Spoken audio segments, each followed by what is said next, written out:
Drama serial कफारा की आने वाली एक साथ बहुत ही ज़्यादा इंटरेस्टिंग होने वाली है, क्योंकि एक एक नया नया ट्विस्ट देखने को मिलेगा हर किस्त में। अब यहाँ पर एक बार फिर से सितारा को नई कठिन मुश्किलात का सामना करना पड़ेगा, क्योंकि अब वहाँ पर साहिबा ने अपना प्लान शुरू तो कर दिया था, सितारा को बेइज्जत भी करवा दिया था, लेकिन जब उसे कामयाबी हासिल नहीं हुई तो उसने और रास्ता ढूंढा जो कि सलमान की तरफ से उसे मिला था। सलमान ने जब सारी हकीकत बता दी थी कि मैंने पैसे लिए थे सितारा के साथ रिश्ता तोड़ने के सलार से, तो ये हकीकत सुनने के बाद साहिबा को तो एक की पॉइंट मिल जाता है जिसे वो इस्तेमाल करके सलार और सितारा के दरमियान फूट डलवा देगी। लेकिन उससे पहले वो महरीन बेगम का इस्तेमाल करती है, उसे बताती है कि आंटी आप जानती भी हैं कि आपके बेटे ने क्या किया है, किस हद तक वो गुजर गया सितारा को पाने की खातिर। आपकी बहू सितारा ने एक मुंह मांगी भारी रकम वसूल की है खुद का निकाह सलार के साथ करने पर। आपको इस बात का अंदाजा है?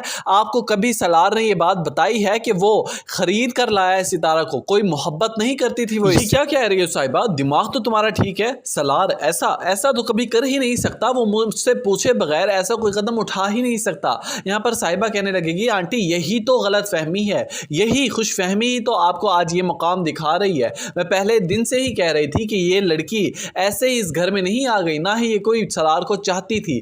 चंद पैसों की खातिर ये 2 टके की लड़की बिक गई। व्यूअर साहिबा के अल्फाज कहने के बाद तो महरीन बेगम और ज्यादा तपतपा जाती है, बल्कि तमाशा लगा देती है घर में, क्योंकि उसे इस बात का अंदाजा ही नहीं था कि सलार इतनी भारी रकम खुद इस 2 टके की लड़की के लिए देकर आएगा। लेकिन जब उसे इस बात के बारे में पता चलता है तो वो सितारा को निशाना बनाती है, कहने लगती है कि लड़की तुम इस काबिल थी ही नहीं इस घर में आने के लिए, तुम्हें तो हम कभी बहू मानेंगे ही नहीं। मुझे तो तुम्हारी हकीकत आज पता चली है, पैसों की खातिर तुम मेरे बेटे से निकाह करके इस घर में आई हो। ये बात सुनते ही ताहिर सिकंदर साहब आ जाएंगे और कहने लगेंगे कि महरीन ये क्या तमाशा लगा रखे, क्यों पूरे घर को सर पर उठा रखा है? महरीन कहने लगेगी कि अब तो मैं पूरे घर को सर पर उठा कर दिखाऊंगी आप सबको, मैंने अपना बेटा दिया है, कोई बेचा नहीं है। जो ये लड़की जो चीज करती फिरेगी मैं बर्दाश्त करती बैठी रहूंगी। यहाँ पर ताहिर साहब कहने लगेंगे कि आखिर हुआ क्या है, वजह तो बताओ, क्यों इतना चीख चिल्ला रही हो? यहाँ पर महरीन बेगम कहने लगेंगी कि आपको कोई अंदाजा है ताहिर साहब, ये लड़की एक मुंह मांगी रकम लेकर इस घर में आई। ये बात सुनकर अब मजीद सितारा खामोश नहीं रहेगी, खामोशी के सारे ताले तोड़कर कहने लगेगी कि आंटी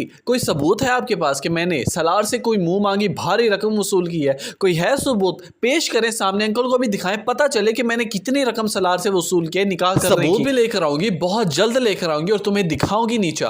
और ये बात कान खोलकर सुन लो, जिस दिन मेरे पास सबूत हाथ लगे ना उस दिन तुम इस घर में नहीं होगी और ना ही मेरे बेटे की जिंदगी में। यहाँ पर सितारा कहने लगेगी ठीक है, डील डन। अब देखते हैं कि नीचा कौन देखता है। अगर आपको जब भी सबूत मिल जाए ना तो फौरन से देर मत कीजिएगा, मेरे सामने लेकर आइएगा, बल्कि सलार को भी साथ लेकर आइएगा और सबूत हम दोनों को मिलकर दिखाइएगा।